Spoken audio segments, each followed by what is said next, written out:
Allo Booktube, je ne sais pas si vous avez remarqué, mais j'adore faire des statistiques, des bilans à chaque fin de mois et j'aimerais bien en faire un pour la fin de l'année aussi, c'est sûr.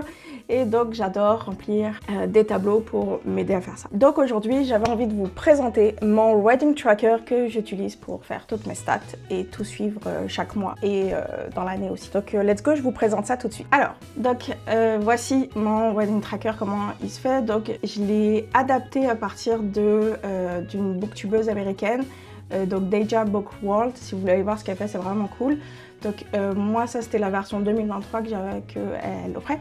Et du coup je l'ai téléchargé et je l'ai un peu adapté à ma sauce. Mais il y a encore beaucoup de choses que je veux changer, mais j'ai pas encore eu le temps. Puis je pense que je l'ai fait à partir de genre août je pense. Donc j'ai tout rempli, mais je n'ai pas tout changé. Donc vous allez voir qu'il y a encore des trucs très en anglais. Juste tu vois les noms, c'est encore super en anglais, mais je changerai ça pour l'année 2026 quand je travaillerai sur ce tracker là pour 2026, puis des choses que moi j'ai pas besoin ou d'autres choses que j'aimerais que j'ai changé un petit peu. Donc, alors le premier onglet, donc c'est un peu au fait tes datas.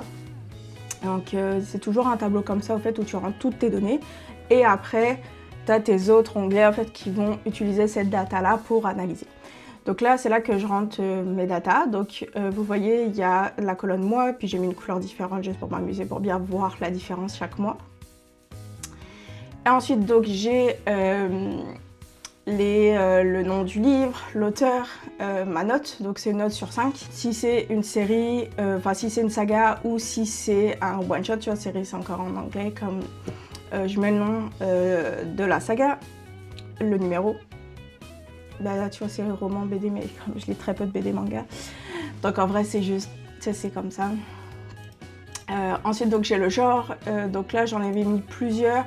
Donc il y a romance, fantasy, dystopie, fantasy, mystery, sci-fi, thriller, urban fantasy, dark romance, cozy fantasy. Potentiellement, j'ai peut-être changé ça aussi. Là, c'était audience, donc est-ce que comme c'est des new... Mais tu sais,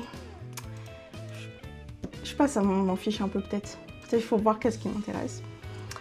Donc là c'était comme, est-ce que c'est la première fois que tu lis cet auteur? Ça je trouvais ça intéressant. Est-ce que c'est la première fois que tu lis cet auteur? Est-ce que c'est comme, non t'as déjà lu ou c'est comme un de tes auteurs favoris? Peut être intéressant.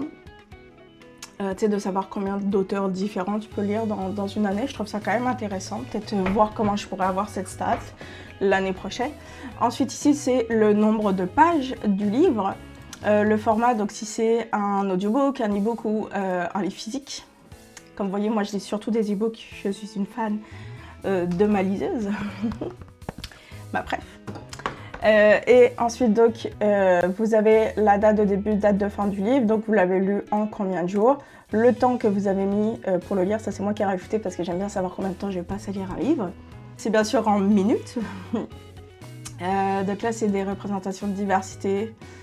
Je l'ai même pas mis. Si c'est une femme, un homme, l'auteur. Est-ce que c'est une relecture? Est-ce que c'est un DNF? Est-ce que je sais même pas c'est quoi? Et voilà. Après, j'ai même pas rempli, tu vois. Mais donc voilà pour ça. Et donc là, tu remplis mois par mois. Donc par exemple, si je remplis ma dernière lecture, donc on va en octobre.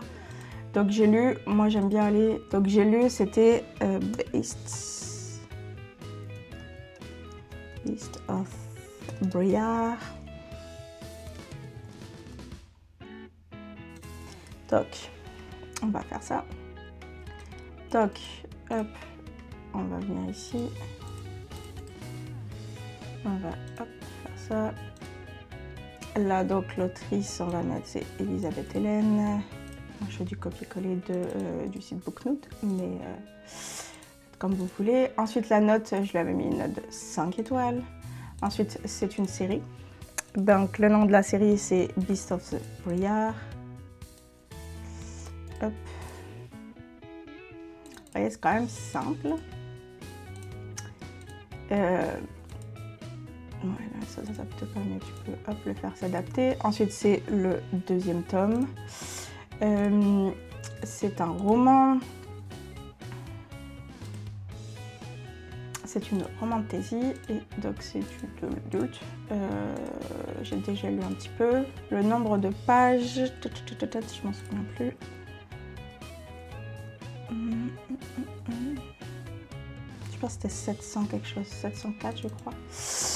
Un e-book 704. Un e-book.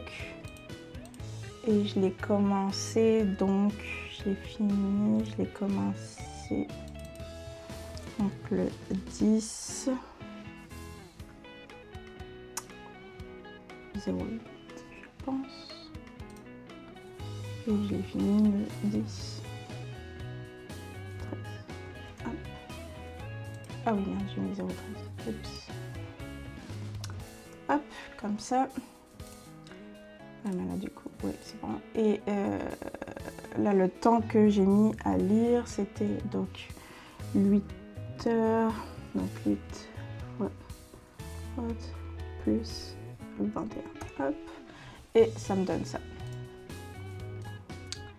Donc voilà. Et oui, alors, comment je sais le temps que je fais ça? C'est parce que j'ai une application aussi que j'utilise sur mon téléphone pour savoir donc combien de temps je lis. Et voilà. Donc, ça c'est quand tu remplis, c'est quand même assez simple, vous voyez, on remplit. Ensuite, on passe à l'onglet suivant et c'est vraiment mes stats. Et là, j'adore. Vous avez donc le total de livres, combien de livres à peu près vous lisez par mois, le nombre total de pages lues. Donc vous avez le nombre ensuite de livres que vous avez relus, le nombre de DNF. Vous avez donc votre temps total en lecture et en heures. Ça c'est sur l'année, donc j'ai lu 341 heures sur cette année. Vous avez donc le nombre de livres par mois lus. Ça vous donne un petit graphique comme ça, donc on voit qu'il y a eu des mois un peu plus performants, il y a eu des mois très faibles. Et donc voilà, c'est super cool à faire. Vous avez le nombre aussi de livres que vous avez un petit peu... c'est quoi un peu comment... C'est quoi ce que vous avez le plus lu comme genre? Donc moi, par exemple, la romantaisie, et j'ai lu 36% de romantaisie, 14% de romance et 18% de thriller. Donc c'est quand même super intéressant parce que l'année dernière, j'étais presque côte à côte romantaisie puis romance. Donc on voit que ça change un peu. Tu vois, par type, ça je l'ai même plus, il faudra que je change. Là, e-book, physical, audio, je lis pas d'audio. J'aimerais bien essayer audio, mais j'ai jamais encore fait, mais pourquoi pas. Ensuite, vos notes, donc combien vous avez mis, et ça vous donne votre note moyenne, donc quand même cool, 4.3. Ensuite, c'est ça, si c'est nouveau auteur. Donc ça, je trouve ça intéressant, mais j'arrive juste pas trop bien à l'utiliser, donc à voir. Mais je trouve ça quand même intéressant. Voilà. Donc ça c'est pour l'année, mais à voir, tu vois, est-ce que je trouverai autre chose à être intéressant, peut-être, oui. Et ensuite c'est par mois. Donc là vous avez donc chaque mois le nombre de livres lus, le temps de lecture, combien vous avez relu de livres, combien vous avez DNF, combien de pages vous avez lu. Ensuite par genre, tous les genres, combien de livres de ce genre-là vous avez lu. Ensuite donc quel format. Ensuite les notes, les types et voilà le statut de l'auteur. Donc quand même très cool. Très cool à faire par mois. Moi j'adore. Je trouve ça très cool, mais voilà, je trouve ça très plaisant de voir ça par mois comme ça. Et là c'est ce que j'essaye de faire. Donc là c'est des choses que j'essaye de mettre en place, c'est des étagères, donc mes étagères de livres 5 étoiles, mes étagères de livres 4.5, bref, j'essaye de faire ça voir visuellement un petit peu plus, mais c'est pas fini, vous voyez, ça prend vraiment beaucoup de temps à faire, mais j'aime ça. Et je sais même pas pourquoi l'autre livre n'est même pas apparu, mais c'est pas grave. Et ensuite ça, je l'ai même pas fini, c'est quelque chose qui était en cours de réalisation. Et c'est les trackers de saga pour voir est-ce que je suis à jour, est-ce que je suis pas à jour, mais je l'ai pas encore fini. C'est très long à faire et il va falloir que je le fasse d'ici la fin de l'année. Mais j'ai pas eu le temps encore, mais il va falloir que je le fasse. Mais c'est juste pour faire un petit peu de suivi. Quelle série j'ai fini, quelle série je suis à jour. Et c'est super intéressant de savoir ça aussi et savoir est-ce que je les abandonne. Certaines séries vont être abandonnées, il va falloir faire des choix. Mais je pense qu'on verra peut-être plus ça en fin d'année. J'aimerais bien le remplir pour la fin de l'année. Mais il me reste encore du temps pour le faire ça. Mais il faut que je prenne le temps pour faire ça. Donc voilà. Pour mon Writing Tracker, une sorte de carnet de lecture un petit peu différent. C'est sûr que je ne marque pas mes avis de chaque livre. Je pourrais le faire. Est-ce que ça m'intéresserait? Maybe, mais est-ce que j'aurais pas non plus l'envie de faire ça pour chaque livre? Je sais pas. Là au moins c'est quand même assez rapide, vous voyez, je remplis juste un livre, des stats, ça me prend pas longtemps à faire. C'est quand même cool, j'aime bien, je finis ma lecture, je viens le remplir, puis j'aime bien voir comme ah, ok, ça a augmenté, je trouve ça quand même plaisant. Mais voilà, j'espère en tout cas que la vidéo vous a plu. N'hésitez pas à me poser des questions si vous en avez. Ça va me faire plaisir d'y répondre. Puis on se retrouve très vite pour une prochaine vidéo. Bye!